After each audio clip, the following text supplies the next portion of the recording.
just give it 1 second. Okay. And I'm hoping that we're gonna. I've just turned the one on that wasn't live, and I'm just crossing my fingers that I've got the right one. Oh, the joy of virtual events. Yeah, it's fine. It's fine. We'll just keep talking. We'll keep talking Yeah.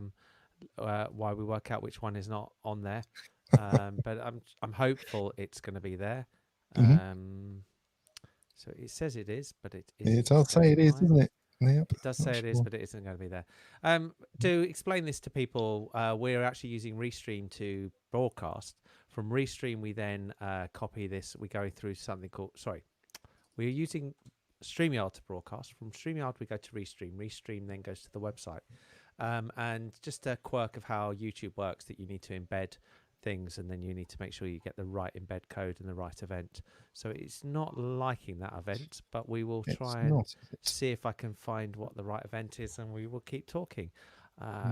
There we go. Found it. If you are out on the Twitter space, or if you are in Facebook listening to this, we apologise, but we will be with you just very momentarily. We just need to make sure we get the right event set up so everybody can see what's going on over on YouTube. I'm just hopeful that is there. Okay, Leo, do you want to just we're live. We're live. We're live. Okay. We're live. There Excellent. You go. Thank you very much. Nobody saw anything happen. Nice and smooth. Okay, Leo, we're live. We're live. Excellent. Okay, so nice smooth start to what is actually our 100th WPLDN. Let's throw a bit of that in there. You know, it's all gone wrong. Let's get a bit cheesy with it while we're at it. Absolutely. It would be nice to have in the hallway track, or anybody who's in the chat role, just to tell us how many events that they think they've attended, and who's been here for the most of those 100. Dan, how many do you think you've personally been at? I did look a while back. I'm up in the high 80s at the moment. Way more than me. Paul, you must be. Oh, quite a few. I've been coming since Keith was organising them, so quite some time, quite a number of years. Not sure how many though. Did you actually do anything to work out, Dan, how many venues or anything like that? No. So we've actually, this is an odd one because we've actually got 2 celebrations in quick succession. So we've got our 100th event this evening, and actually for our next WPLDN, our next evening event is going to be our 12th anniversary. So 12 years of delivering the WordPress London meetups, and you know the idea there is we're actually going to pull in some. I've been digging through some photos and bits and pieces from historical stuff. So going to share a bit more through that event. It is amazing, isn't it? I don't even know what was the news 12 years ago, because it definitely wasn't what we have now, was it? Not so. I think have we done with the confetti? I think we. done. There's only so much confetti you can do. Excellent. Well, okay. Well, welcome. As I mentioned at the start, this is the WordPress London meetup. It's brought to you by a team of volunteers at Big Orange Heart, and I'm really grateful for every individual that's giving their time to enable us to be able to deliver this event. Speaking of which, your host this evening, myself, Dan Maybe. Diane, unfortunately, couldn't be with us this evening, but Diane, our best wishes with you at the moment. Leo, do you want to quickly introduce yourself? So I'm Leo. I am the owner of a digital sports agency. We help governing bodies and federations throughout the world to deliver their websites on WordPress. I've got a bit of news on that, actually. We've just won a contract to deliver world rowing throughout the whole world. So world rowing will be going over to WordPress. Hey, that's one to celebrate. Come on, let's have a bit more of that. Go on. Hey, excellent. Congratulations, Leo. Thank you. Night of celebrations. And Paul, do you want to introduce yourself? Yeah, I'm Paul Smart. I run an agency just outside London, Smart Digital, and I also work on the Big Orange Heart sponsorship team. You certainly do, and for that I am eternally grateful. You're welcome. Okay, and speaking of which, just want to say a very quick thank you to our sponsors, passionate about making the web a better place. Automatic, your managed cloud hosting platform, Cloudways, a turnkey solution for product vendors, agencies and developers, Dolly, Generate more leads for your digital agency. Funnel packs. The WordPress multilingual plugin, Weglot. Tips, tricks, and resources for people who use WordPress, winning WP. Your all-in-one WordPress platform, WP Dev. The search engine optimization plugin for WordPress, Yoast. I just want to say a big thank you to each and every one of these companies. They really do enable us to be able to deliver not just these events, but Big Orange Heart as a charity. They're enabling us to be able to deliver free mental health and wellbeing support into the remote working community. Without these companies doing what they're doing, then we simply wouldn't be able to do that. The charity is delivering thousands of hours of support, free support into the remote working community, which at this time, I think we can all appreciate that these needs are required, and I would appreciate if each and every one of us could say a big thank you to these companies. If you open up your browser, get into a new tab and type big.ht/thanks, that will form a nice neat little tweet which will send out a thanks to all of the companies that support and sponsor Big Orange Heart. So I would really appreciate it if you could do that. big.ht/thanks. Also want to say thank you to Blue 37, Paul Smart, and Sotic, all been mentioned, companies that are giving time into the charity and enabling us to deliver your WordPress London meetup. So on to tonight. Excited about our two speakers. Really looking forward to hearing from both of them. Michelle will be helping us. We're talking to us about customer support and how to help take it to the next level. To create repeating customers. And Mary will be sharing insights into giving back into the WordPress community, something that I think we've all got an opportunity to do. So really looking forward to starting the conversations and hearing a bit more from both of those. But before we start this evening, before we start the talks, it's our community announcements. So it's an opportunity now, if you're aware of anything else, anything that's going on in and around the community, then now is an opportunity to let us know in the live chat. Sorry, I'm a little distracted by Robert's comment there. WordCamp US cancelled, breaking news. Is this something it'd be interesting to understand what's happened there. We'll dig it out. With the power of the internet, we will find out in 30 seconds. So, excellent, thank you. Likewise, if you've got anything that you're aware of in and around the community, Adam, it's true. Ooh, I wonder what's happened there. That's a real shame. I know there's been a lot of work. With a heavy heart, they have decision to cancel this year's WordCamp event. So I will just. Oh, very sorry to hear that. I appreciate the organisers. There's been a lot of time been put in already to convert from a in person to a virtual event. Yeah, it's a bit of a shame. They put that up just now, today, that they've cancelled the event, as you say. So more on that breaking news later, I'm sure. Yes, yeah. Well, thank you, Robert, Adam, and Tristan jumping in and sharing that news with us. It's it's a bit of a shock, but these things we're in these times where we've got to be agile and move with the times that are needed. Yeah. So if you have any other announcements, please feel free to use the live chat. Drop or drop a comment if you're watching over in YouTube. Drop a comment in there, and we'll be sure to bring them up on screen.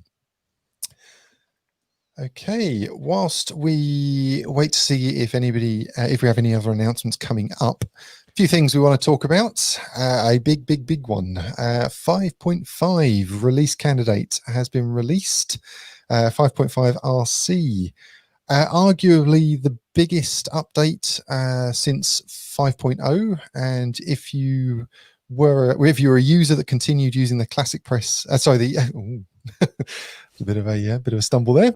If you were if you turned off Gutenberg, then arguably this is the biggest update since probably 4.7 or maybe even earlier, with some of the changes that are coming in. So if you're a plugin developer, if you're a theme developer, then certainly this is one to be testing because there are a lot of changes in this one. general release him up for the 11th of August. So not too much time left. Just to round off just a few of the things that are upcoming within this update, we've got inline image editing. This is a really interesting addition to the editor. I thought I think it was Yoast had picked up on when Matt was discussing this about the use of an API to be able to edit these images as well. So the inline image editor is enabling us to resize, tweak images that have been uploaded.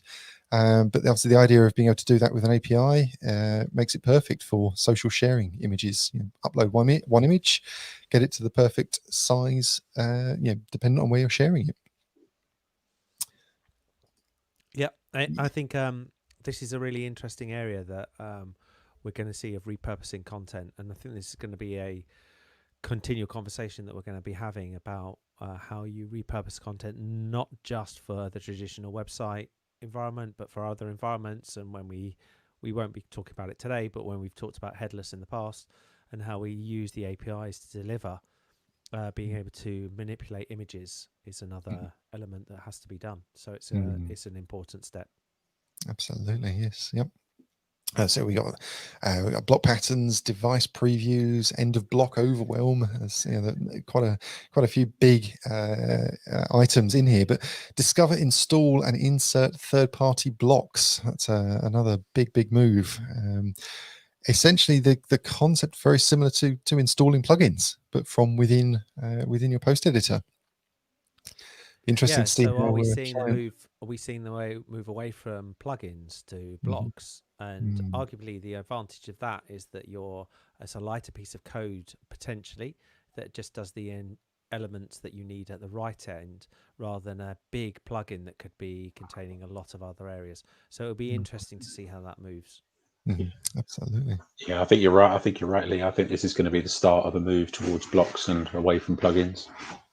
Yeah, I think fortunately us three aren't theme developers, and we don't want to have that discussion. There is a move. We are always pivoting and changing how the tool needs to act and how the platform needs to respond. So this will be interesting. That's right. Absolutely. And then we've got even more. I mean, that's not the list. That's not it. And this is just a small snippet of what to expect. I mean, XML sitemaps in core by default. Some could argue, why have we not had that? Why is this? It's got a core feature. I believe if you've got Yoast pre-installed, then it will automatically turn off XML sitemaps, the core XML sitemaps. So yeah, good number of interesting issues. Yeah, I think a couple of them will, won't they? The major SEO plugins will switch it off because theirs is a little bit more or a lot more advanced than the basic new WordPress one. I think it's important where elements like sitemaps are now required in virtually all environments. It's great to see that there's standardization in that. So that I can see as a big change and a big advantage. Exactly the same when we come to lazy loading, because actually lazy loading images isn't something coming from WordPress. It's coming from the browsers are actually supporting it. So they're just enabling technology that's somewhere else. And you're just taking away lines and lines of code that really you don't need and need the risk of, or there's a security element in there. So that's a useful thing to be moving towards. Absolutely. And talking of security, the auto updates for plugins and themes, I think this is a really interesting issue here. It's going to change a number of workflows.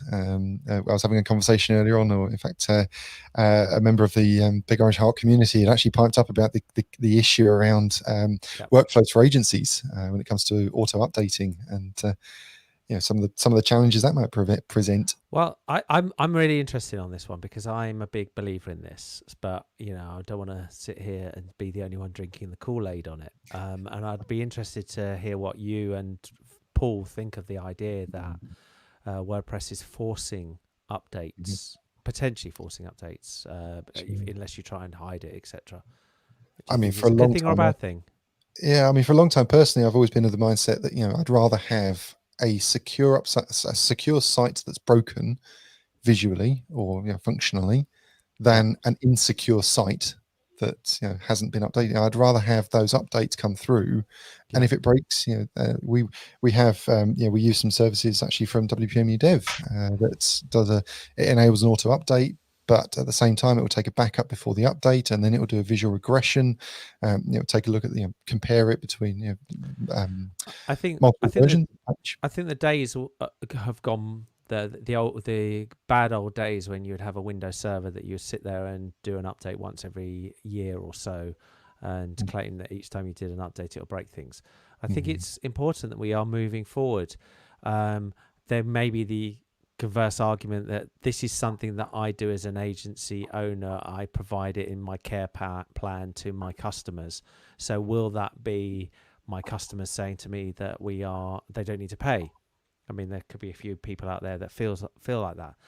However, I would argue that really this is a part of your business that it's better to be, as you say, you almost sleep at night and say, I'm not going to be the one that's going to be attacked because I'm out of date plugin. In fact, you can't sit there and point fingers at me because it's doing it itself. So I'm doing it as fast as they come out, and that I think is a better environment to be in. And maybe also it will help. Maybe it will also force some plugin developers to make sure that what they deliver doesn't break things out of the box.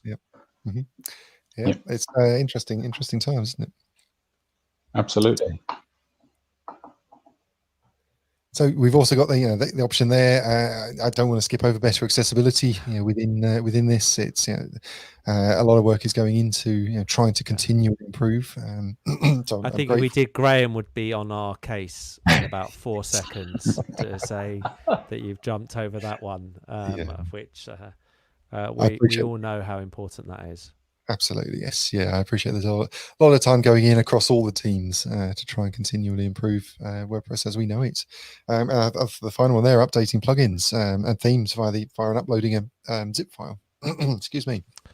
It's kind of one of those things where you think, well, how have I survived without it? The idea of doing this. This is a really interesting one because it's almost as you say, Dan, is how did we get away without this in the past, and did we? And it's sort of like in your back of your mind you thought you did, but yeah, we did. And this I could see positives and negatives of that one, because obviously uploading a zip file could contain a lot of things, but there must be a reason behind that it didn't in the past, and that they feel that it's better now. That's right, and a nice one for the devs amongst us as well. The WP gets environment type function being added, so that's a nice function that is enabling us to choose the environment that the WordPress instance is being developed within. So again, a lot of potential there to change the way that development work is undertaken. Okay, so yes, 5.5. If you are a plugin developer, if you are a theme developer, it's one to certainly be testing. The release candidate is now out, and the 11th of August is the scheduled date for public release, for general release. Okay, as we know, a lot of events are moving online. They're worth keeping an eye on make.wordpress.org/community/events/online. A very comprehensive list of WordPress related events there. So thank you for everybody that's contributing to that. One thing to mention, we discussed these last month. Both WordCamp Geneva and WordCamp Athens have now been cancelled. They were both scheduled to be October this year. Both were due to be in-person events, and have announced this week that they are going to be cancelled. So they've cancelled completely outright. And Yes. as you said earlier, as we've just discussed, that WordCamp US has done the same. It's really interesting that they've not gone virtual. They've gone straight to cancel. Is that correct? Both of those have cancelled, not gone virtual. From what I've seen on the websites, both are cancelled. I haven't seen anything to date whether there is going to be an online move for either of them. But again, central.wordcamp.org/schedule is a place to keep an eye on that. But yeah, interesting. I'm intrigued as to what the decision has been around WordCamp US. Okay. The reason that WordCamp US has gone no longer being delivered virtually. Okay. And speaking of which, that would help if my mouse was working. WPLDN are these meetups. As a team, we've taken the decision that for the remainder of 2020, our events will remain virtual. There will be no in-person events from the WordPress London meetup. So we want to ensure that everybody, attendees, volunteers, the organising team are safe, and we need to ensure that that is our key focus. So based on the information that we have to date, as I say, the remainder of 2020 will remain virtual. I think it's very difficult to say anything else than that's the right approach at the moment, because putting on a in-place event is expensive. It's not the end of the world expensive, but it costs money, and putting it on and cancelling it isn't great. And I just don't think there's an appetite for these. And our venue that we found last year, which is a great venue and is a great venue, we were packing out around about 50 to 70 people in a socially distanced setup. I can't see that being more than about 15 people. And we've got 80 plus signed up for today. Right. So maybe it's not where we want to be, but it's the right thing, unless we That's can right. find a very large field. Yes. Yeah. Wordfest. Well, you took the words out of my mouth, Dan. That's it, Wordfest. And as the sun went down, that sort of thought. Yeah, there you go. Right. Yeah. Yes, and what I'm really enjoying about the virtual format is the fact that it is opening up the ability for a much wider community to come together. We've got an international audience. We're coming together in our social over on live.bigorangeheart.org, and we've got an international community there, which is fantastic. So opening up from an accessibility perspective is a wonderful thing. Okay, excuse me. So many of you will know WP and Up has pivoted to Big Orange Heart. Big Orange Heart is a registered charity that supports and promotes positive well-being and mental health within the remote working communities. I'm going to quickly skip through. We've got our costs come in at an average of £10,251 per month for us to be able to deliver our free events. If you hit big.ht/open, you can get more details on that and how we've delivered 7,500 hours of free support into the community through 2019. We're always looking for companies that want to support this message and support this this mission that we have to deliver this free wellbeing and mental health support into the community. So if that is you, if you work for a company, then please do hit big.ht/sponsor. These big.ht are our short URLs for bigorangeheart.org. We would be eternally grateful if you have the ability. $10 a month makes a huge difference. Big.ht/give if you have the ability to make a donation. But one thing we want to make a bit more noise about, and one thing I'm going to send a tweet out right now as we speak from the Big Orange Heart Twitter accounts. We have just opened up our wellbeing and mental health survey for 2020.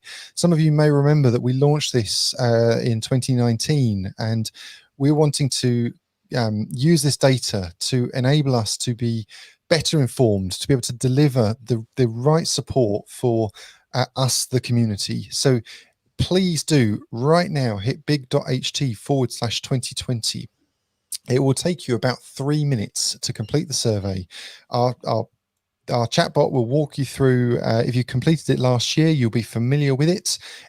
All the data is anonymous. You do not have to give, and you will not be asked for any personal data at all.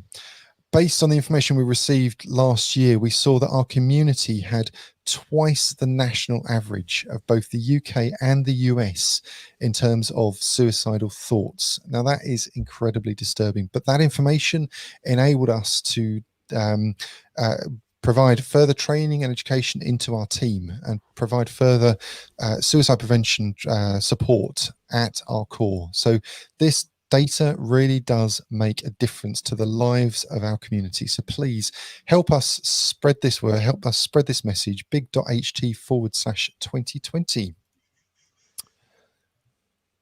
Okay. That is it from us for now.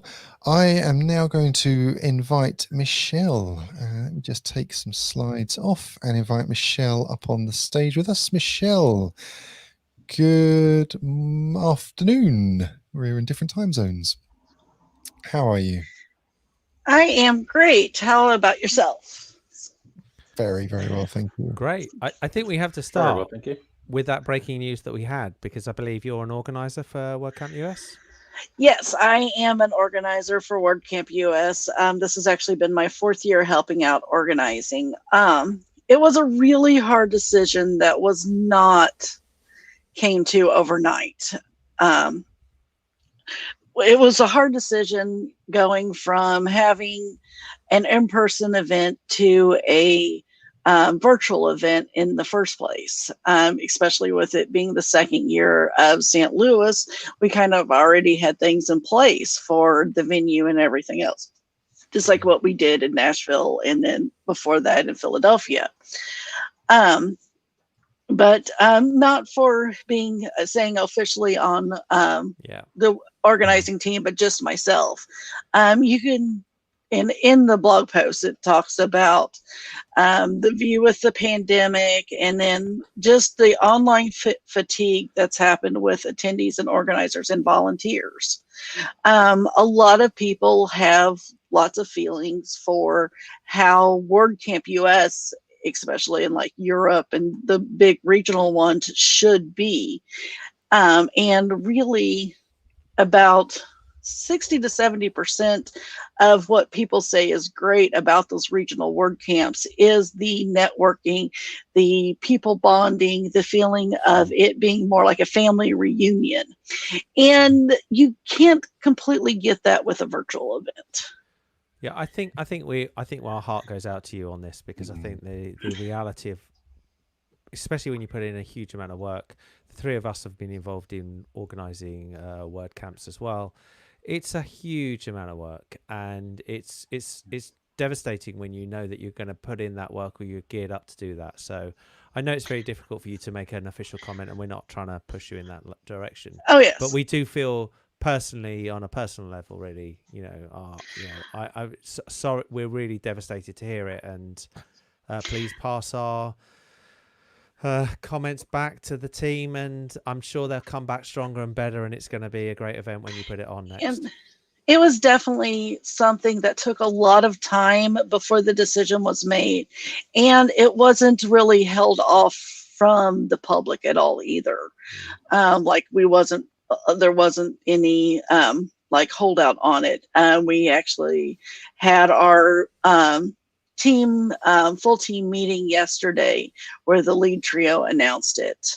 And then we wanted to make sure we had all of our ducks in order for contacting the people who had already put in to volunteer and speak and all of that, to know first, because they have put forth so much work as well to help make 2020 a great event and then announce publicly. Mm-hmm.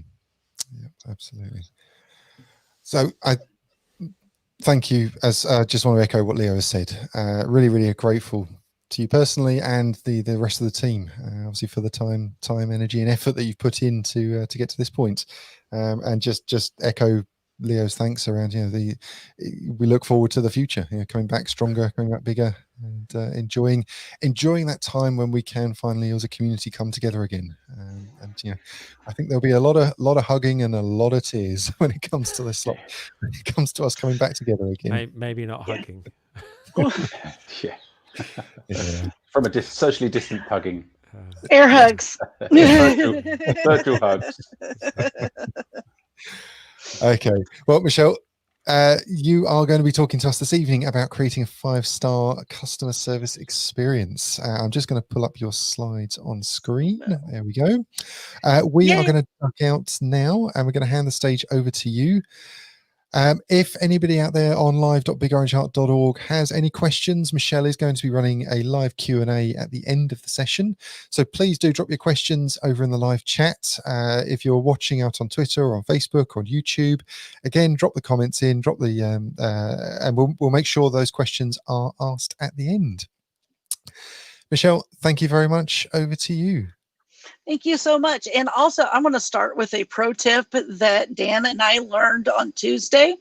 If you upload your file deck, your PDF, to a SlideShare, and if you use Adobe Acrobat, you can pull up your slides and just have them on one screen. So when you're doing the virtual events, you don't have both of your screens taken over from like using Keynote or something like that. So this is great because I have my notes on one side and can still see you all on the other side. A little bit about me. I work for a digital agency called Thrive that's based out of Arlington, Texas as their lead support specialist. I am an owner of my own little agency called 13 Core. I run a tech blog called Can't Speak Geek. I am the lead organizer for my local meetup, and then also on my downtime, a teacher, mom, and photographer.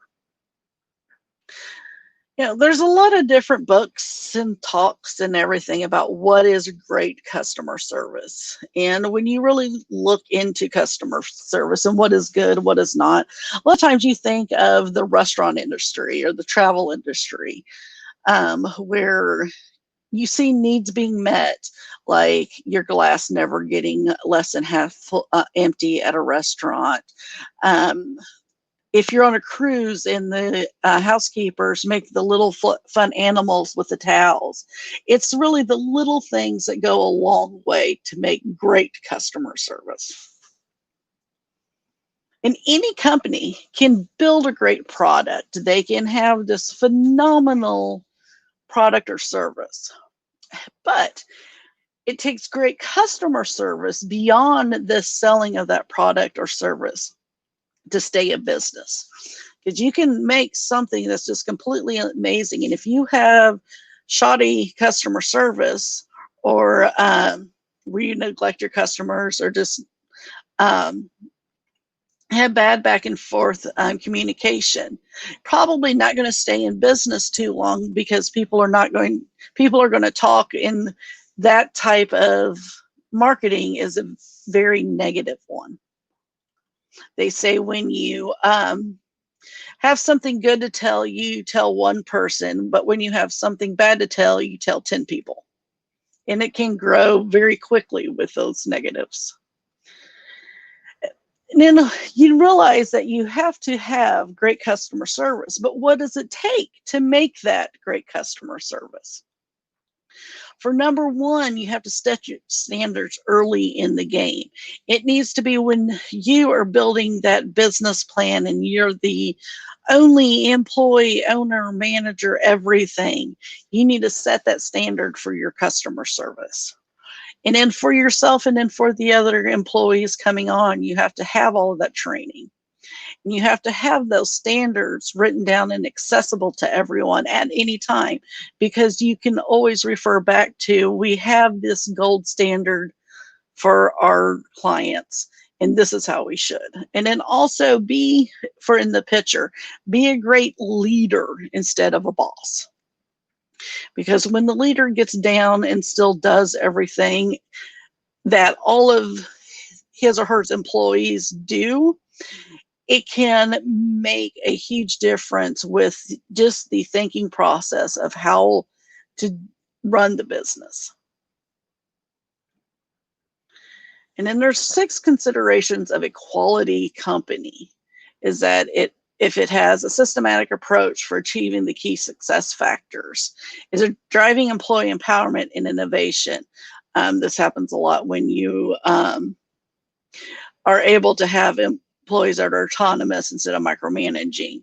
Embracing product and service benchmarking, where you're always trying to make a better product. For one example I use on this, that it kind of drives some people crazy, is that Yoast is always working to make their code better on their plugins. And I know it drives some people crazy, the fact that they have updates all the time, but I look at it as they're always trying to better their product. And then also, is it based on research of proven best practices?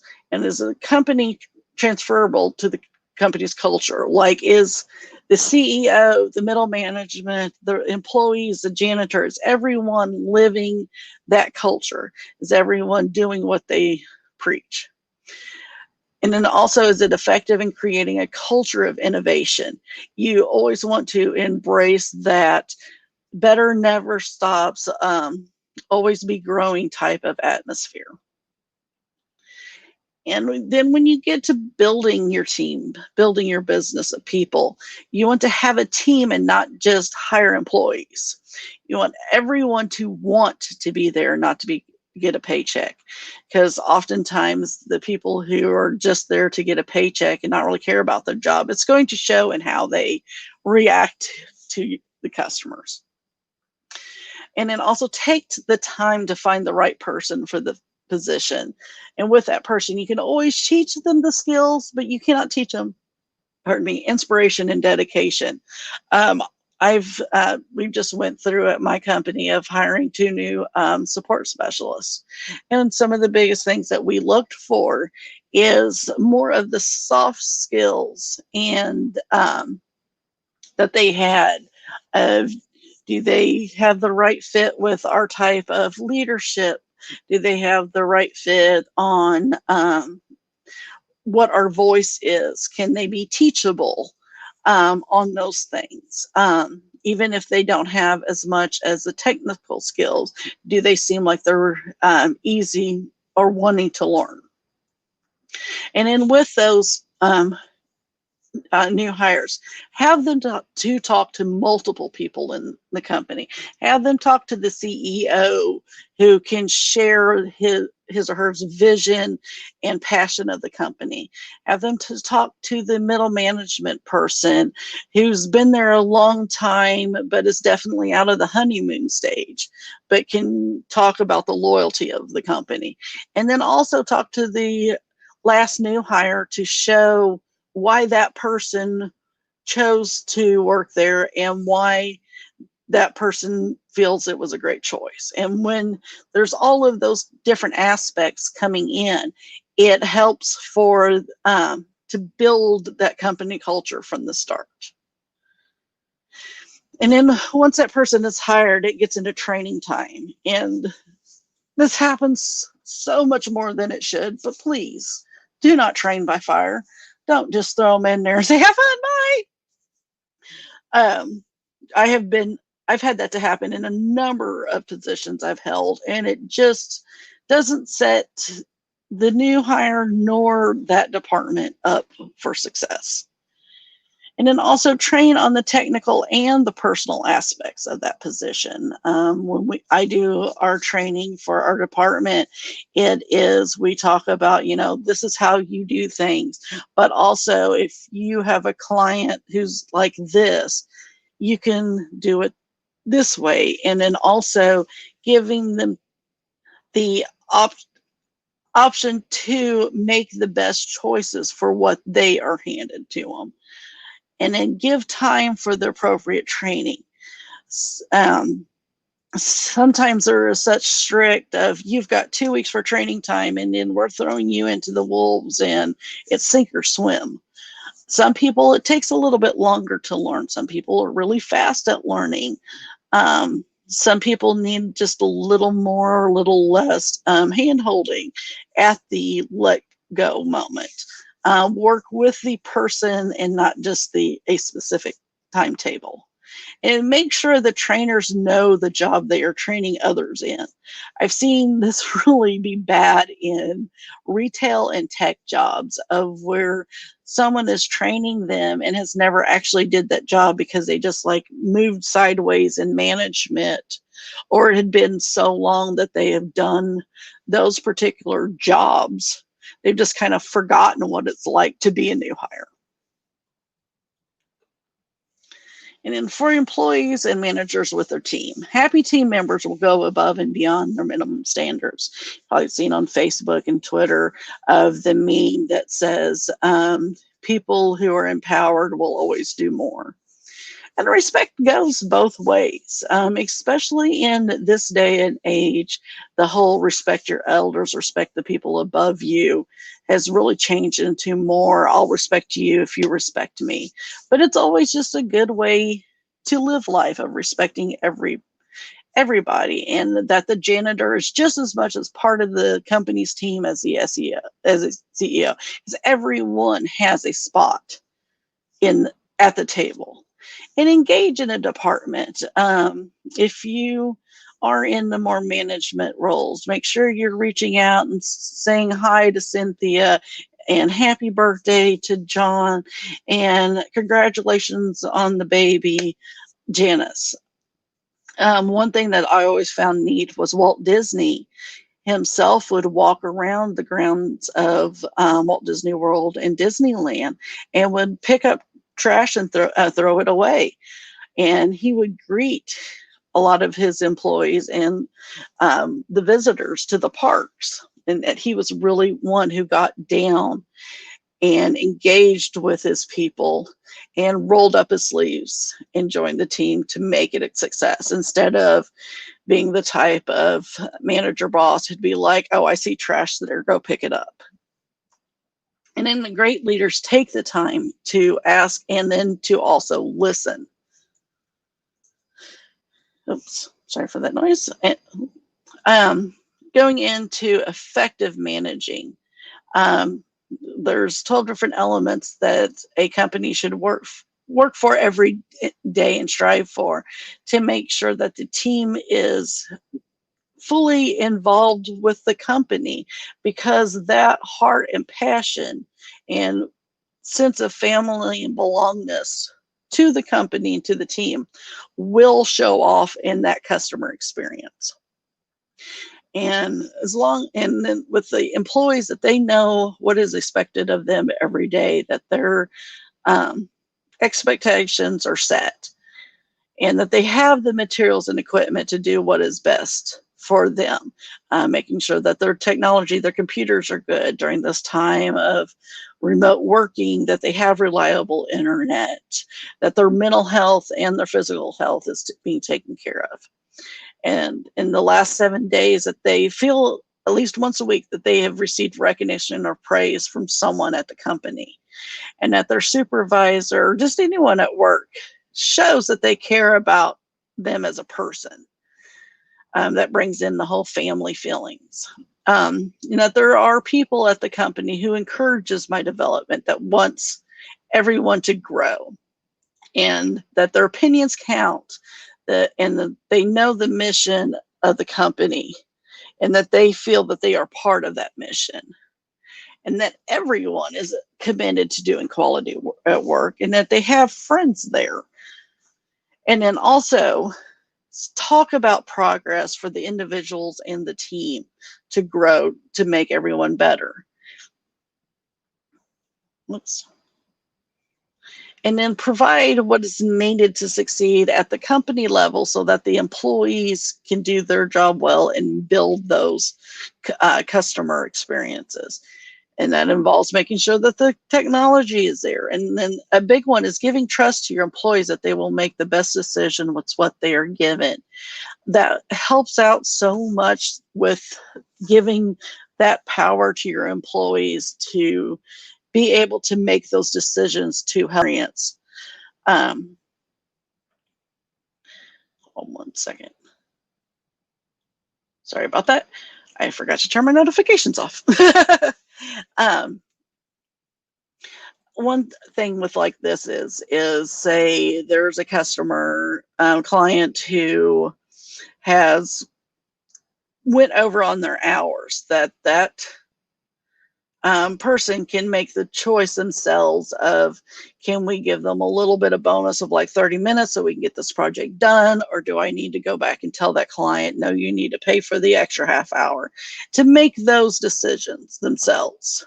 So it also speeds up time, because if you have to that employee has to go to their manager to get permission to go back to the client to let them know, to let them make their decisions. It saves on time and gives more trust between that employee and that client customer to get things done.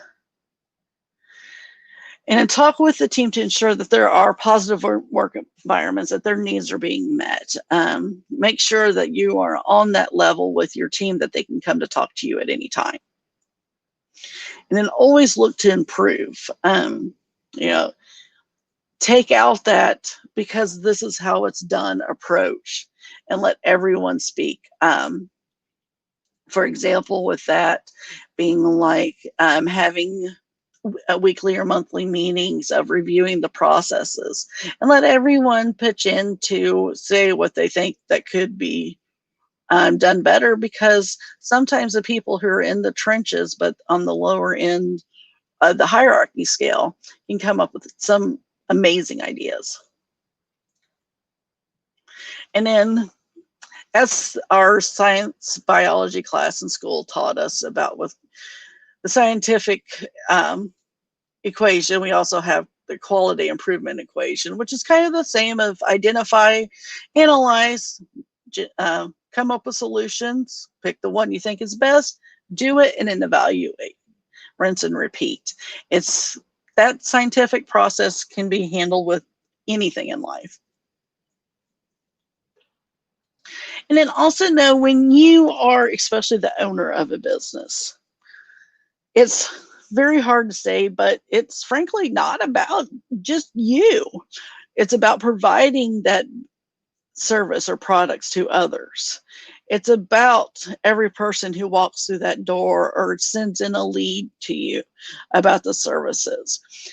There was a John Wayne movie called McClintock that came out probably before most of us was even born. I know definitely before I was born. And he and a man who becomes his son-in-law are standing over a hill and looking out and talking about the fact that John Wayne is able to work from himself. And he says that it's not for him, that he works for every person who walks into a butcher's shop and asks for a slice of beef. And growing up on that line has really sank into me on what it's about to own a business and to help take care of your customers. And any company can be considered a 5-star business if they perform like it. And that is setting those standards, meeting those expectations, and having a great customer experience every single time.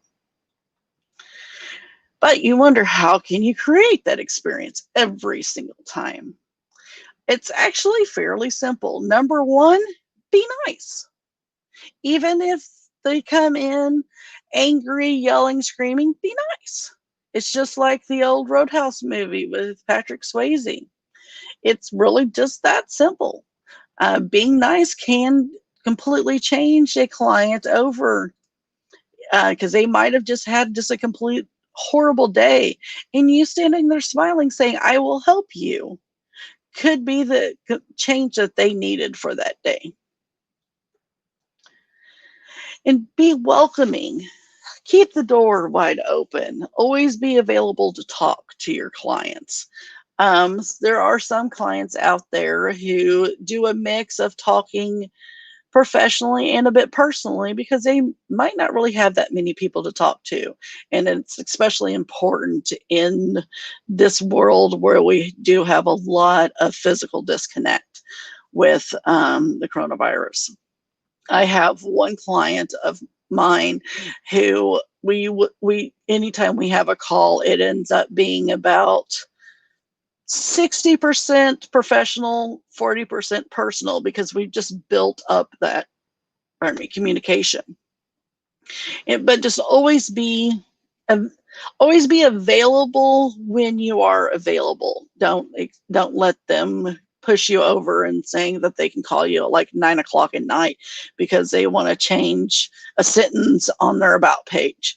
But always be open during your business hours. Always be available to help them. And be knowledgeable when you talk to the customers. Know what you're saying. Now, that doesn't mean you need to know everything about everything. It's okay to not know about something, but be knowledgeable enough to tell that client, I am not sure, but I can help you find the answers that you need. I can contact people who know more about this for me. It kind of goes along with doctors. You kind of have two distinct types of doctors you can see. You have the one where you can go see them and they want to act like they know everything about everything, and sometimes will misdiagnose you. And then there's some doctors who are humble enough to go, that's not my expertise, but I can help you find a doctor who it is. And you want to be the latter, where if you don't know the answers, you want to be able to help them to find what they need. And then also be a listener. Learn exactly what that problem is and make sure that you know what they want by the end of that call or the end of that meeting. So when you go back and you have to tell the developers or your support team or your social media specialist or whoever that is, that you have all of the questions they're asking to get to the solutions. If need be, like when it comes to being a listener, is to record the meetings with their permission or write down everything so you know exactly what it is they're requesting. One thing I do personally with our Zoom meetings is I keep notes as they're talking, and then at the end, I will send them an email recapping everything we had discussed and everything we plan to do. So that way I've listened to everything and then made a list that can be followed just to make sure I have heard everything correct and was a good listener and that they are going to have their needs met. And also just be engaging.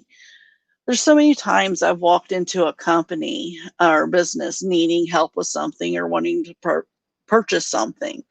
And I've spent 20 minutes in that store and not one person came up to greet me. This happened one time when I was actually going to buy some camping equipment. And after 20 minutes, I decided if no one wants my help, I guess obviously they don't want my money. And I walked out of the store and no one greeted or said goodbye. So you want to make sure that you're engaging as soon as you can with each potential and current client or customer, as that keeps the ball rolling.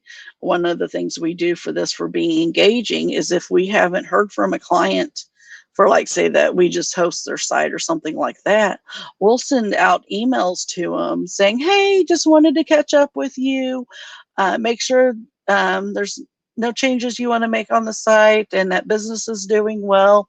Hope you have a great day. And it's those engagements that keeps your name at the top of their heads. And in going back to being a good listener, it's also to make a great experience is to be observant. And that is like when they are looking at one thing, but you can tell it's maybe not exactly what they are meaning, that you're able to help jump in there and be like, is this actually what you are talking about, or able to put them in the right direction. Also, like if you are in meeting with an established client and you can just see that their mood is off a little bit, be observant of and maybe making, if you know that client really well, about being able to make a joke just to see if you can make their day brighter or something of that, because oftentimes you don't really want to ask what's wrong, so it might seem a little weird, but at least be observant to help them have a good experience with you. And be anticipating with the needs and wants of your customers. This goes along with, say, a client is sending in website changes and they are wanting to change out the header image on their main page, their about page, and their calendar of events pages. But you notice that they've wrote down all their major pages except for the contact us page. Go ahead and send an email saying, yes, we can take care of all of those pages for you, but I noticed you did not put down you wanted the contact page image change. I just wanted to make sure that that wasn't overlooked. And 99% of the time, they will come back and give you a yes or no, but thank you for going above and beyond and making sure that everything is met. When you're anticipating like that and you show that type of anticipation to your clients, that builds trust in keeping them and not having churn. And then be humble. Your business, relies on these clients' products and services that you are giving out. If they stopped purchasing your products and services, your business would go under. Be humble in the fact that you are thanking them for them trusting in you for whatever you give. And then sometimes customers, when they come in, they're already upset about something. And it could be something that went wrong with your company in some way. It could be an external issue, like if you're a themes company and there's a plugin that they found out it's not compatible and they're angry about that. Or it could just be they've had a horrible day at their job, or their child made them angry or something and they're just ticked off. It's good to always be empathetic to that. It kind of goes back to the being nice part. As long as you are the empathetic and kind back to them, it usually will calm them down. And also be impressionable. There's only a first time to make a good impression, so make sure you make it a great one. There's a number of times that leads end up falling through because the salesperson had called and they just wasn't in the right headspace and was being a bit dismissive. Or you walk into a store and you notice that their floor is kind of dirty. It's those little small first impressions that can make or break a deal. Now, granted, I'll give a little bit of background of that picture. That was my daughter's first time in WordCamp Miami, and they had their after party at one of the gaming places, and she won a mohawk and decided to wear it sideways. If you've ever met my child, her name is Dinah, you would completely understand that. And then when you're excited about something, be memorable with it. You showing your expressions and happiness or sadness with that company when you are vested in with helping them succeed. And those memories that you put in will make a lasting impression. It will help to keep that client on because they know you are vested in making them better, making them grow. And from the CEO to the janitor to the support person to everyone in between, again, let everyone have ownership.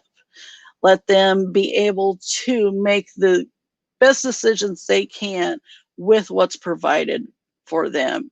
I'm very much of a person who likes to minimalize the standing over someone's shoulder approach to, life. I love having people to be autonomous, but also authentic enough that if they do right, they'll talk about it. But if they do make mistakes, they will own up to them as well. And then for the last thing to do is, things might not always go as planned. but make sure you're accommodating to those. I had a client at a former company I worked for that it just got to the point that that client was not a good fit for the agency. And instead of just severing ties, being gone, pretty much divorcing that client, what we did as the agency was we helped them find a new agency to work with, set up the meeting between the client and that new agency to make that first connection, and then did the handoff. So even though we fired this client, it was still a good customer experience because we were able to accommodate them to someone new and to show that we were grateful for what they did to trust us with us, even though it was just not a good fit.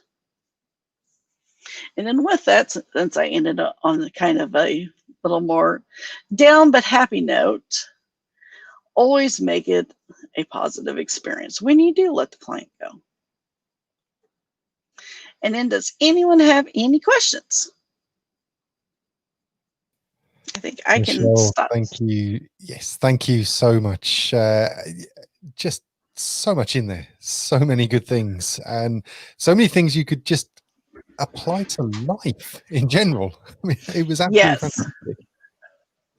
Yeah, and I did kind of forget about one picture being in there that I did see before we switched over into our actual meeting room, that Adam Warner is a part of the WordCamp London today, and that wonderful picture of him from WordCamp Chicago a few years of being memorable. Just there was so many friends in amongst your slides. It was absolutely fantastic to see. Thank you. I think that's the thread that runs through it, really, is that the night to be nice pays back, and I think that's really what I was taking from that. And as you say, you know, if you act with your customers in the way that you want you want people to act with you, then you're going to get the positive experience. And I think it's a really interesting talk that you gave there. Thank you so much. It's actually one of my favorite ones that I do tend to sometimes get a little more passionate than normal with and go a long time talking on. So did your daughter want to go back to WordCamps? Yes, she actually loves them. She was very bummed that WordCamp Grand Rapids was canceled because she has gotten to be in good friends with Topher and Kate DeRosa's two daughters. Okay. As a matter of fact, those three were on that Youth of WordPress panel that was at WordCamp US last year. Yeah. Topher was actually in the chat earlier today before he disappeared off somewhere. So we did see him briefly, which is great. I mean, we were talking about this earlier in our thing about how these meetings are now enabling people from around the world. And as Dan said, you know, watching that, there's lots and lots of pictures of people that you sort of wish we were seeing again. But there you go. I think there's a couple of questions that come in there. Am I right, Dan? Yeah, we've not so much question. We've had so all this one up. Fergus, training on the personal and technical side of the job, so true, but rarely happens to the company's detriment. It really winds me up. This is such a key issue, isn't it? You know, enabling people to train. One thing that it's made it just really in the forefront for me is, as I mentioned before, that my company, we just hired 2 new support specialists in my department. And I was looking at our training that we had before into what we wanted it to be with our 2 new ones. And I completely just click delete on our old training and just completely rebuilt it from the ground up. So it incorporated all the technology stuff of like working with teamwork and sending to the developers and all that kind of stuff, but also like writing a voice guide, writing a set of expectations that shows the expectations of what each employee can expect out of the team, and then also their leadership. And just kind of a department guidelines of how we just do things, and to how to handle people and what to do if your mental is on you one day. And we wanted to make sure we were just covering all bases. And I'm thankful to say I took vacation last week and came back, and they'd only been there a little over a month. And I was just blown away of just how already implemented, invested they are with our team.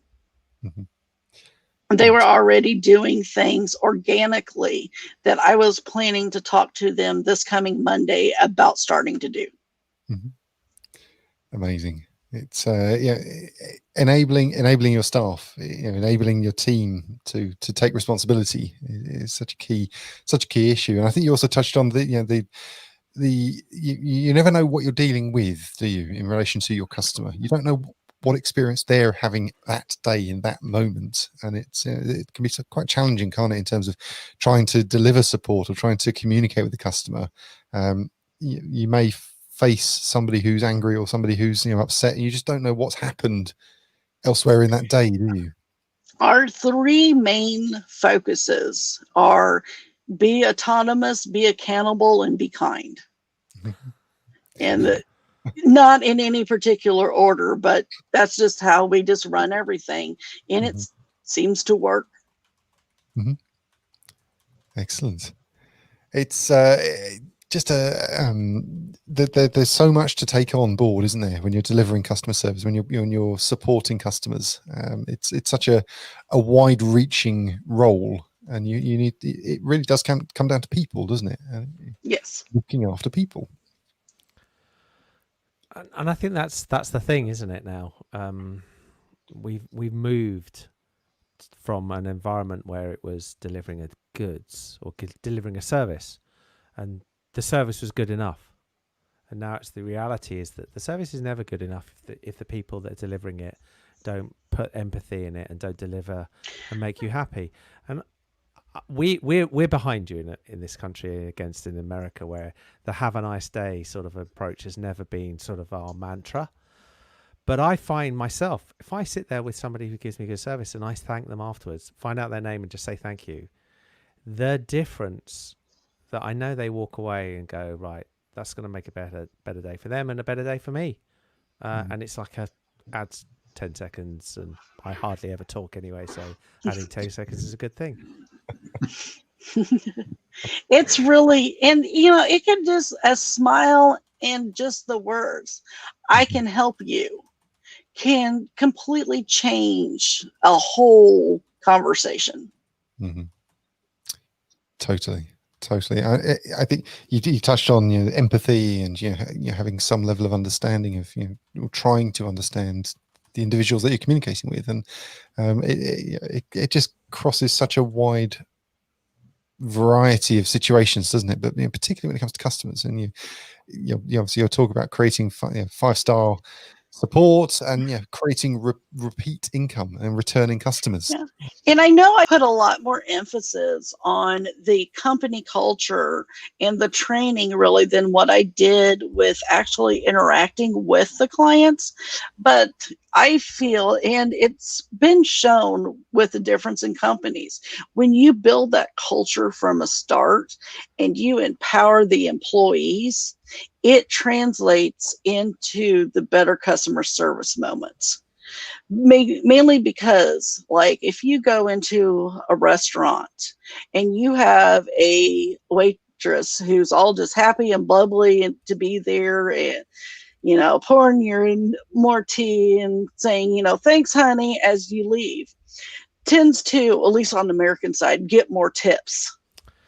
But if you have someone just like, what do you want, and pours a coffee, walks away, that's not going to be all that great of an experience. And on the American side with tips, they might not even get one.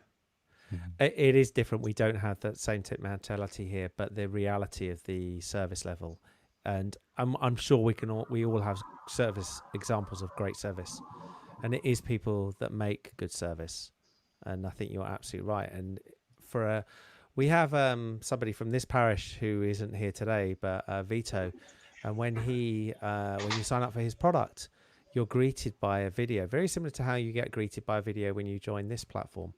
And I think it makes a difference because it actually sits there and it talks down the barrel to you about what you're doing. And it just makes a difference. And I think that the more people can do that, the better. Very much so. Absolutely. Well, Michelle, thank you so much for taking the time to come and join us and come share your knowledge and experience with us. It's been fascinating to listen to. There is really a lot there. So thank you very much. Thank you so much for having me. If anybody else has any more questions for you, Michelle, will you be able to stay into the chat and the social afterwards? Yes, I will stay in the chat and in the social, and you can also reach out to me with Michelle_Butcher at on Twitter, and then also on WordPress Make. I am Michelle Butcher Jones. Brilliant. Thank you. Excellent. Thank you very much. Well, I'm now going to invite Mary to come and join us on stage. Mary, there we are. Good evening, Mary. Hello, welcome. Oh, you are muted at the moment. Let's just unmute you. Okay. Hi, everyone. Welcome. Hi, Mary. Thank you. Thank you so much for joining us. I'm happy to be here. We're excited to hear your talk. Obviously, we're getting very community focused now. Obviously, within your talk. And we see you've got a busy community going on in the house there. Yes, and I've been telling them since morning, like I have a 1 hour video call. I don't want you butting in and out of it. But they never listen. The joys of delivering these virtual events in our home environments, isn't it? Yeah. It is. Excellent. Well, Mary, so you currently work for Paid Membership Pro. And you are also you're bootstrapping. How do you tech? I always get that. Just want to say teach. How do you tech? Do you want to just elaborate a little on that a bit? Okay, yes. So I started How Do You Tech in 2017, right? Before then, I freelanced, and it got to a point where I felt like I needed some structure to make my clients more comfortable to give me jobs to do. So I was thinking, I'm never able to come up with names for things like that. And, I was asking myself, what am I going to name this company? The first company I registered, I named it Maria Job Enterprises, like very weird, even though some people would say that was a nice name. But I was stuck because I wanted to get it right. And I think a friend of mine at the time was the one who came up with that name. It's like, you like tech so much. You're always asking people, like people always asking you, like, how do I do this in tech? So just call it How Do You Tech? And it's stuck. It's amazing. Names come out for the strange ways. Yeah. And then, of course, after that, because I always felt like when you freelance, it's not the same as when you work within a firm with other people. So I still always wanted to be able to work in a firm, and I was lucky. I applied for so many jobs online, of course, and luckily for me, one way or the other, I got into PM Pro thanks to a colleague who is also in Nigeria and who works for them, and my current boss. And it's been amazing so far. Like it was my first experience working remotely, and it's been the best experience I could pray for. Like, Fantastic. Yeah. Well, that's awesome to hear. Excellent. So tonight you're going to be talking to us about giving back to the WordPress community. Yes. Have you got some slides? Do you mind just sharing your screen? Yes. Set up for you. Really looking forward to this. For me personally, the community, it's very dear to my heart. It's something that's I've spent a lot of time working within. So really appreciate you giving the time to come and give this talk this evening. So I'm just going to bring up your slides. You can see you've got your screen there, and we are going to drop out and hand the stage over to you, so to speak. So Mary, thank you very much. Looking forward to this talk. Why do I give back to WordPress? If you have any questions, if you're on live.bigorangeheart.org or out on Twitter, Facebook, YouTube, drop your questions over in the live chat or in the comments, and Mary will be sure to come back and have a live Q&A at the end of the session. So Mary, enjoy. Thank you, Dan. Yes. So today I want to talk about why I give back to WordPress. And I'm going to try to take this very slow. This is because I get very nervous when I'm speaking, whether it's online or offline, but I'm going to try to take this very, very slow. Yes. So my name is Mary Job. As Dan has introduced, I currently work as a support engineer at Paid Memberships Pro. I created How Do You Tech. I'm a co-organizer for the Lagos and Ijebu WordPress communities. Also the global, the team rep for the global community this year. And I created Uwani Hub, which is a village hub in the region where I come from in Nigeria. We teach females and teenagers digital skills, coding, and WordPress. Well, WordPress because that's what I know. Right.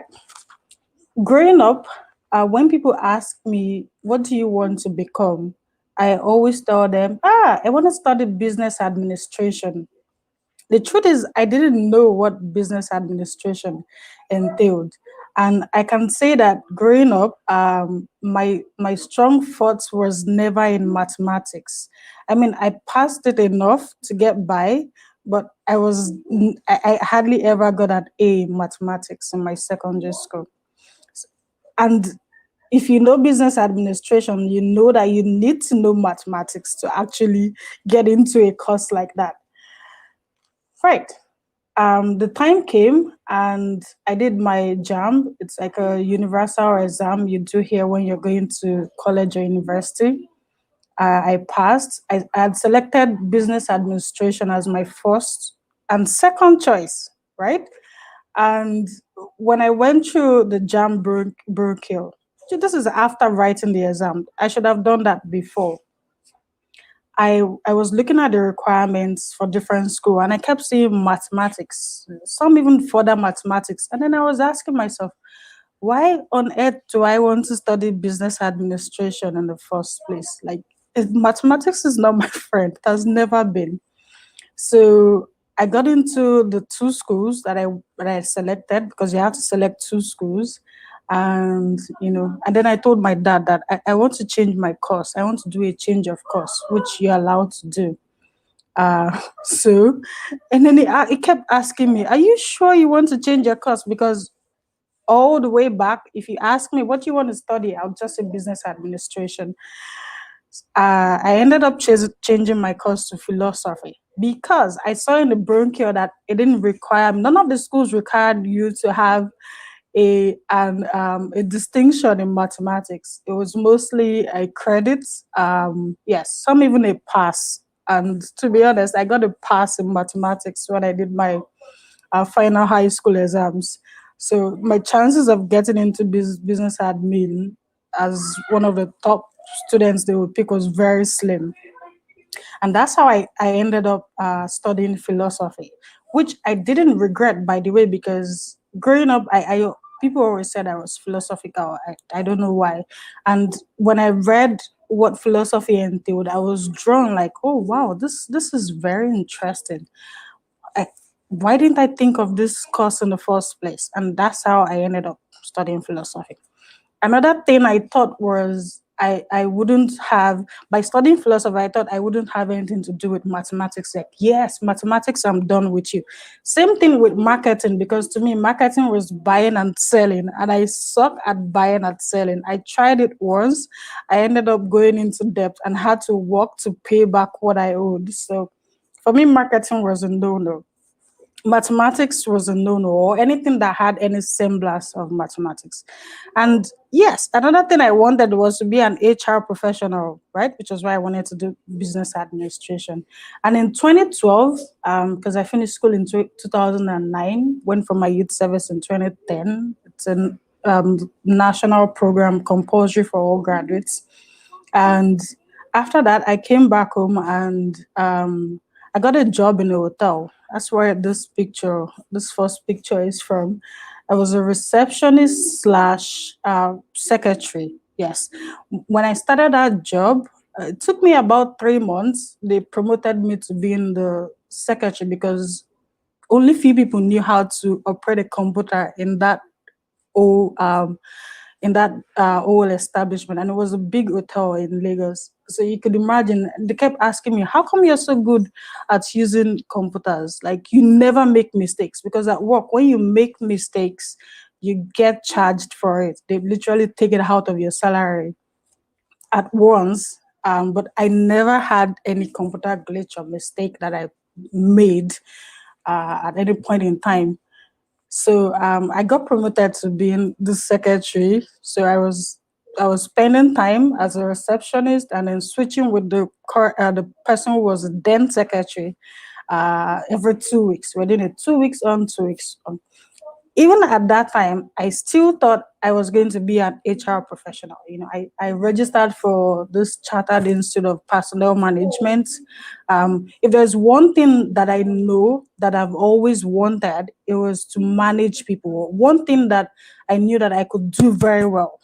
Like if you wake me up and ask me, what's the one job or what the one thing that I can tell you to do and you'll do very well, for me, it was managing people. That was the only thing that I knew that I was so good at. So I told myself, HR would be a good place for me to spend my time, for me to build a career in. And because I love wearing skirt suits, I always pictured myself dressed up and strutting about in a big firm like that. So that was what I wanted, right? But where did I find myself? I found myself searching for a place to write my thoughts, right? Because I had trouble expressing myself growing up. I think this is about the first talk that I would be giving, and I would be speaking this slowly. I'm usually very fast and so nervous that I just breeze through the whole talk. But today I told myself that I wanted to speak really, really slowly. I had difficulty expressing my thoughts. If you had to ask me how am I feeling, or you had to ask me how an experience was, and you told me to tell you, I couldn't even say it, but I could write it down. But guess what? You're going to end up with like 4 pages of just one tiny experience. Like, how did you, maybe I went to an event. How was the event? And you tell me to write that down. You would end up with like 4 pages to read. So I was looking for a place online where I could write, where I could, like a personal blog. I didn't even think to have a business blog. For me, it was a personal blog, somewhere I could go and then just express myself. But there were things that I learned from doing that I didn't anticipate, such as being able to write concisely, being able to write, being able to express what you want in one word instead of 10 words. But that's aside the points here. So I found WordPress in 2010, 11, 12, about that time. And I remember I told myself, oh my God, what is this? This is some complicated software. Before I found WordPress, I was on Blogger. I still have the blog there, I think, for sentimental reasons. I didn't delete. I tried Up Pages. I think I put out some posts there too. And then I tried WordPress the first time and I was like, no, I'm not feeling this, and then I came back 3 years time, that was in 2015, and I got reintroduced to WordPress by an uncle of mine, brother Sam, and I was like, wow, why didn't I take the time to learn how this works before trying to make use of it? And I always say it, I watched a whole tutorial video of WordPress.com by Morton, and I was like, that night after watching the video, because I made sure I watched all the video before acting, moving my blog over to WordPress. I moved my blog over to WordPress that evening that I finished watching those videos. And this is what happened. Within 3 months, that was about September 2015, within 3 months of moving my blog to WordPress, I had made friends who are still friends today, who I met via visiting their blogs also and commenting and writing and engaging with them. And for me, that touched me a lot, because I wasn't writing to get likes or to be popular. I was just writing to express myself. And here on WordPress.com, I was meeting other people who were also writing and expressing themselves and, willing to engage, not minding where you're from, and making friends and being friends outside of WordPress. That was one thing. Another thing was I saw the same 2015, I saw a lot of people on the internet, especially on the Nigerian scene. They call themselves infopreneurs. They were basically go to Google, get an information that people want, repackage it into PDFs, and then sell it to other people as online trainings, And whenever I saw those trainings, I used to think, oh my God, this is you could easily find this. So a little background. Before 2010, I started browsing at cyber cafes in 2002.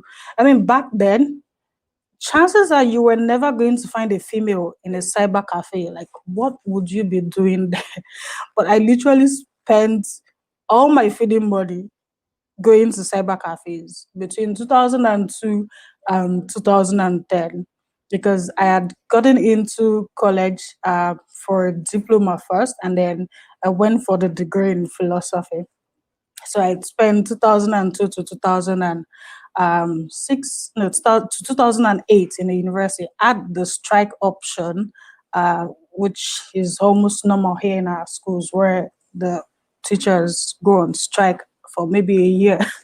So I was used to being online. I was doing freelance jobs on the internet. I was doing freelance writing a lot. I remember one time my mom followed me to the ATM because I had a dollar card as far back as I could remember. She was like, "So you mean you'd write for somebody on the internet and they would pay you for that?" And I was like, "Yes." Like, okay, I really want to see you withdraw that money. Like, I don't believe that somebody would just pay you random for writing for them. So back to where I was. I saw people making money from doing online trainings, and I used to tell myself, like, but these are things you could find online. I mean, this information is just right there if you just Google searched it. And then the first request came in. Then, at that time, BlackBerry Messenger was still reigning. I mean, no, there was no WhatsApp. Maybe there was WhatsApp, I don't know, but BlackBerry Messenger was the cream of messaging apps. It was what people used. So whenever I published a post, I used to broadcast on BlackBerry Messenger. It was easier to broadcast, not WhatsApp, where you have to create a broadcast group. And there was this woman that she was a Nigerian, but she was living in the UK, and she needed somebody to manage a site for her. And I didn't even know that there was something called self-hosted WordPress sites, because I was just writing. She was like, "Oh, I like how your blog looks. Would you mind checking out our site?" I think they were hacked at the time and they weren't able to fix it. So I started Googling. If there's one thing I'm very good at, it's searching for information. If it's online, I would find it. It's getting information, useful information, and putting it to good use. So I started digging. Oh, WordPress, what is that about? And then I started searching, and I started learning. And then I started learning what domains were and what hosting was. And another request came to build a site, and I'm like, okay. I remember the first site that I built for that person. I didn't make any money because I didn't know what I was doing. I bought this hosting, it didn't come with email, and then the person was like, "Oh, I need to have a company email," and then I went to buy email service somewhere else. It was a learning period for me, because that's another thing that I do very well. When I'm given a task, or when somebody tells me to do something, I make sure that I go above and beyond to get it done. if I know that I can't get it done, if it's beyond me, then I would let the person know. But if it's something that I, feel like, yes, I think I can do this, which is almost for everything. So, yeah. And then I started learning what domains were, what hosting was, and the likes. And that's where WordPress got me to. It got me to a stage where, remember I said I had been on the internet since 2002, but frankly speaking, I didn't know what the web was or how the web was built, right? Because all I was interested in was just writing on the web. It wasn't, I didn't think that I was going to be interested in and knowing how the web works. But WordPress got me to that point where I started learning, okay, so how is the web built? How does it work? How does it work that you just put in a site address and then it takes you to the site? What are sites really? What are IP addresses and the likes? How do we communicate with these computers? How do the computers communicate with the internet? Yeah. It also got me to the point where right now I'm getting paid for the time that I spend on the web. Now, between 2002 and 2015, I say 15 years, I spent all of those years thinking that I was going to be some HR professional in one firm.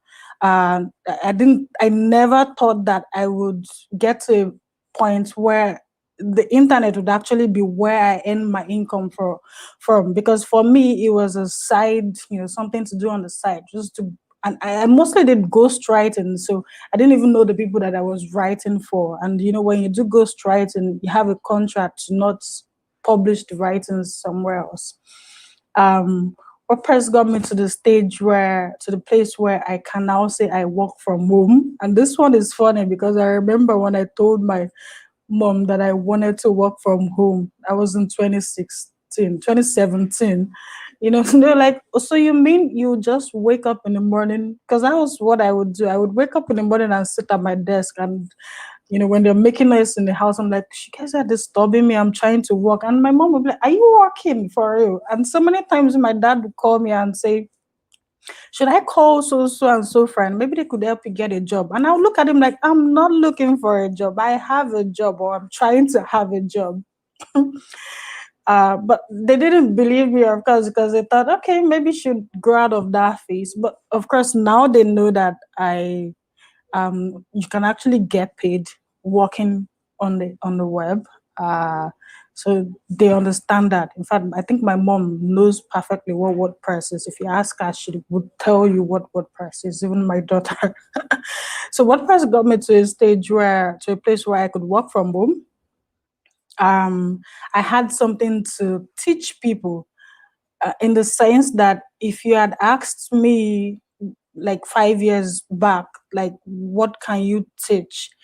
Even though I knew how to get information on the web, I definitely wasn't able to teach that to somebody else. I wasn't able to, I didn't even think of myself as somebody who could teach. But using WordPress made me to be able to teach other people what I've learned on my own journey so far. And I remember there's this lady in our Lagos community. One time she called me and said, Mary, I think you act so much like white people. No offense to blacks. So when somebody asks you a simple question like, how do you get clients? Or you literally download how the process that you use for your business. Like, aren't you supposed to like not tell people how you do all those things? Now, but for me, I saw it as when you share knowledge, it expands. It doesn't. I would explain it this way.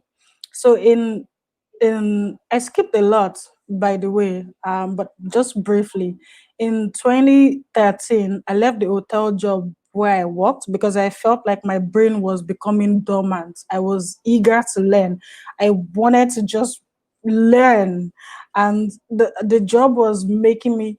I told my dad, I said, I feel like I'm going back to this, like I'm becoming extinct, like I'm becoming dull.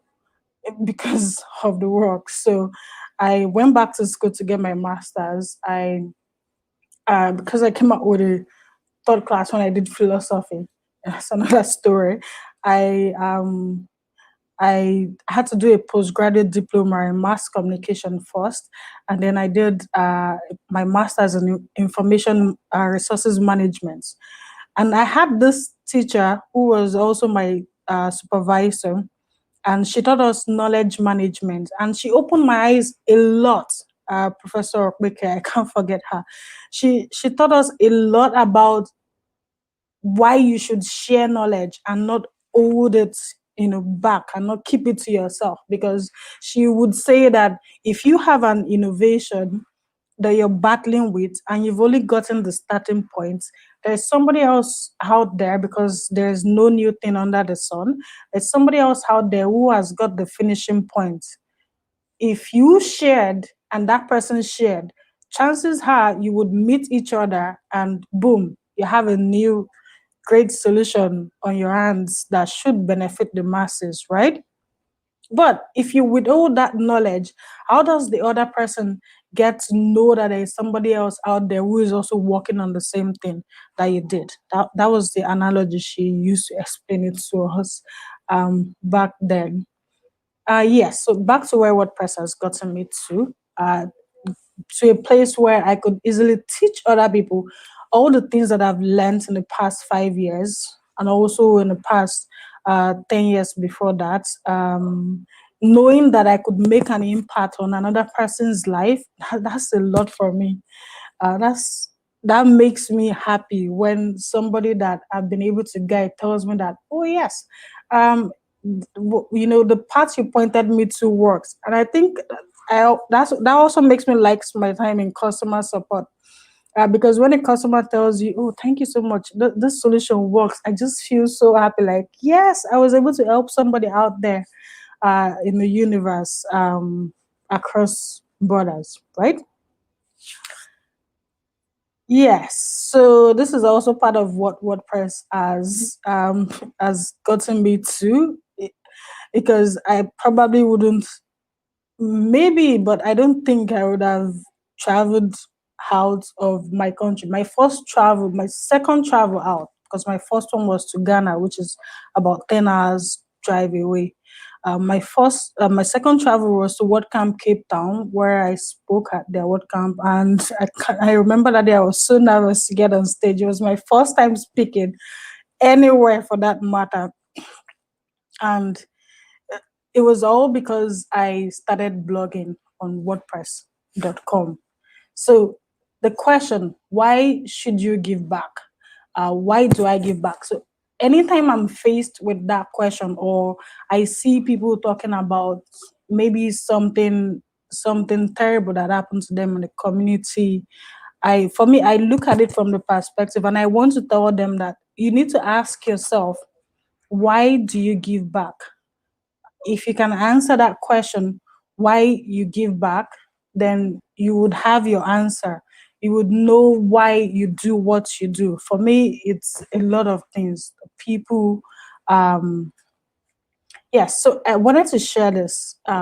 This is one of the reasons why, I don't know, I have this love relationship with WordPress. I don't see us breaking up anytime soon. These are the four freedoms that WordPress embodies, right? To run the program for any purpose. And this is how I relate it. It has given me the freedom to use the software to publish my thoughts, making me a better writer, making me a better person, making me a better communicator.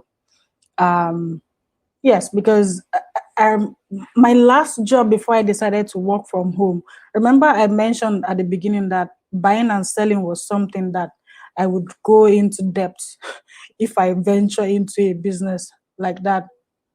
And my last job, my last physical job was in an automobile firm where we were selling brand new cars. So you can imagine somebody who had trouble selling, say, this remotes for $1, and then being told to sell a car for $10,000, which was the least.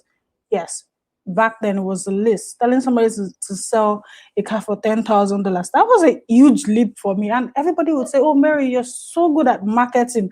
And when they're saying it, I'm looking at them like, I hate marketing. I don't want to be a marketer.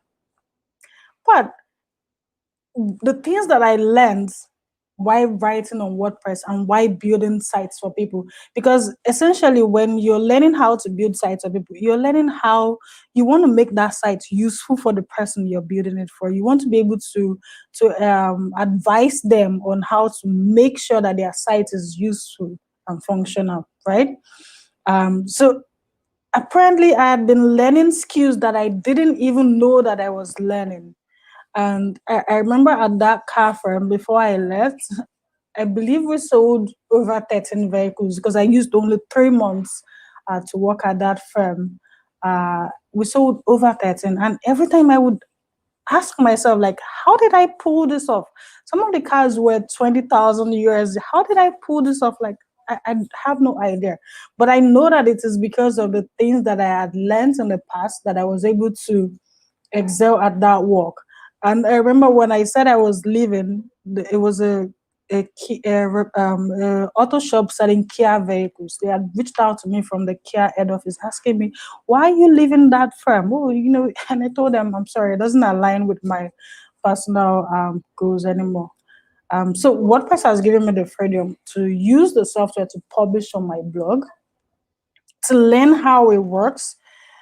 I mean, if you tell somebody who has never used the internet before and say, "Set me up, build me a website," or "Set me up with a website," there are so many stages and processes in between that if they don't know, they might end up spending way more than they should, like I did when I first started. It has given me the freedom to give back to my community. With the village hub we run here, where we have the coding summer camp and we teach WordPress and digital skills to students from public schools who ordinarily don't have smartphones in their houses, much less internet connectivity.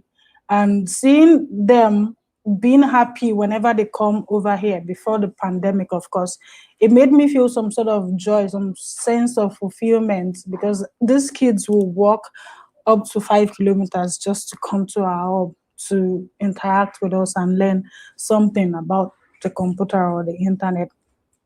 It has also given me the freedom to teach others what I have learned. Like I said, when somebody gives me feedback and say, "Oh, you taught me this, or you guided me through this, and that was a very good one," I feel very, very fulfilled. And of course, the freedom to get paid, because you know that bills would always need to be paid, even if you're volunteering, you still have bills to pay. So WordPress has given me that as well, the freedom to get paid. Breathe. So there it is for me. When people say, "Why do you give back?" I always tell them, look at all the things that you have gotten from WordPress. When you think about all of that, and the most important part for me is the community. The community that I discovered when I started blogging, just writing, meeting other people who probably weren't deep into WordPress, and because of a Disney TV show. Please don't interrupt me again. Thank you. I lost my train of thought. But for me, giving back to WordPress goes way beyond what's oh my god, these kids. It goes way beyond doing it for somebody else. For me, it's about the people that I get to meet, the people that I get to interact with, to build relationships with, to talk to. And I would say the pandemic has even made it's almost given us like a community without borders, because now we talk more online. We get to see a lot of people that you don't know what they look like on normal day. So I would end my talk with that, because these kids have made me lose my train of thought to end with what I want to end with. But there you have it. Thank you very much for listening. Beautiful. Mary, thank you so much. Beautiful reasons for giving back. Just, I think, a fantastic place there to wrap up. It's obviously challenging times, isn't it, trying to deliver these things from our home environment.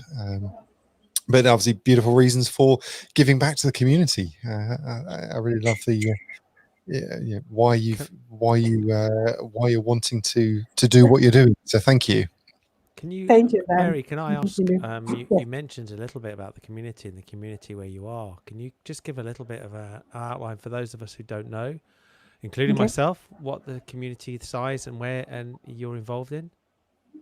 Well, yes. So I joined the Lagos WordPress community in Nigeria, and I remember because when I joined, we had 147 numbers, 147 members. That number is stuck in my head.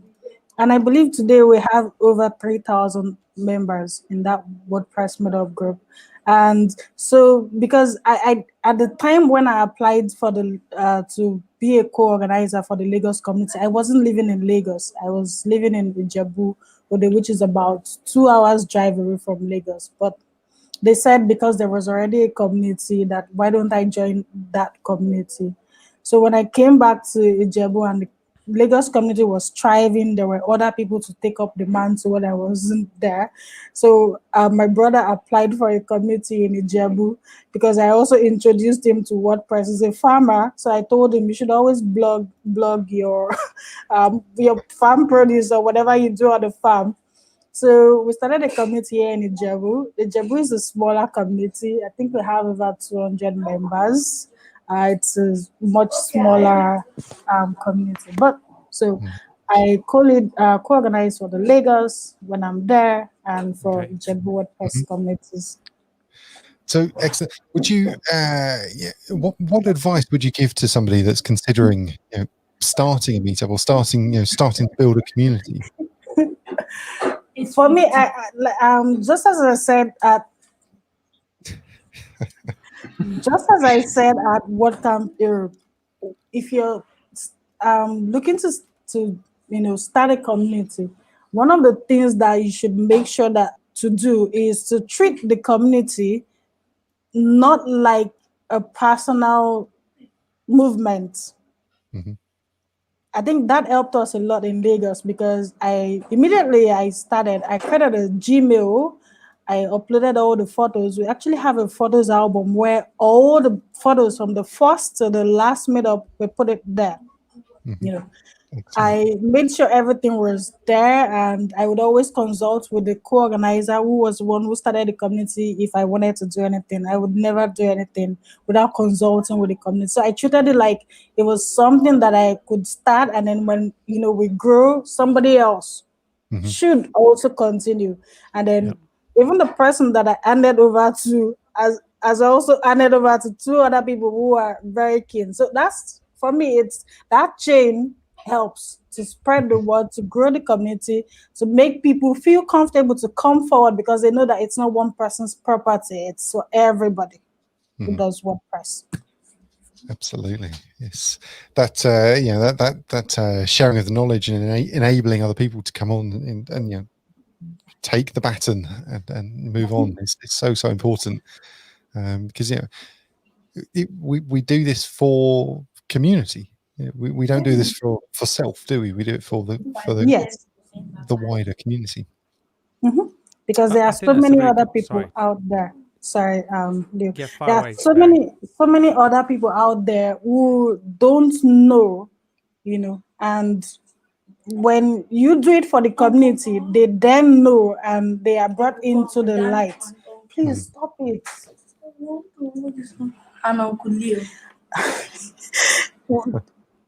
When you then I'm sorry, they keep making me it's fine. It's not funny. No, this is live video. You can't go on live video. We've had far worse. Normally there's somebody walking along with a cat, so that's what happens in most of these. So it's fine. But I think that's the point though, and it's very much what you talked about, Mary, and very similar to how Michelle was. That both of you have talked about the fact that it's about touching people and dealing with people. And while you can sit here and say that what we are dealing with is WordPress and it's a product, I think that's not what it is. I think we would all have given up on this as a product a long time ago if there wasn't a community. Definitely. And it's just absolutely fascinating to hear how you are dealing with this as a product, as a community, and how you're making a community in what you're doing, and how it's helped you increase your community. So I think it's just a fabulous story. It's fantastic. Thank you, Paul. We're incredibly grateful for you giving your time. Really appreciate everything that you're doing for the WordPress community, everything that you've done, everything that you're doing, and everything that I'm sure you will do going forward. It takes individuals such as yourself to enable us to be able to have the community that we have. So thank you. Really appreciate your time. Thank you very much. I'm sure these children are about to send me away from here. There's a show they watch at 9 p.m. and they've been telling me to look at the clock. I think you've done well to last that long. We're going to wrap up now. If you're able to, you're obviously more than welcome to come and join us in our social, which we'll be heading over to. I'll join you from my bedroom. Yes, sure. Well, Mary, for now, we'll see you in a few minutes over in the show in the social. Thank you. Take care, and we'll speak soon. Thank you, Mary. Thank you. Thank you. Okay, well, yes, life in lockdown, trying to deliver a talk, presenting many challenges, but such an important topic, community. We wouldn't be here doing what we're doing right now if it wasn't for community, was it? There's the whole purpose of this is us coming together, being together. As a community, so it's a really important topic, and I think it is. And I think if you just look at the names and the people that are on here and the people who have communicated and said, I know this is WordPress London, but reality is we're meeting and greeting and talking to people throughout the world, and that is it's just such a vital experience at the moment. Right. And sometimes it's technical, and sometimes it's community, and it's that mix. Absolutely. Yeah. And do you know what? I think that's actually one plus of things going in digital the way we have and the virtual events is the fact that we've got people from all over, not just London as it was before. Absolutely.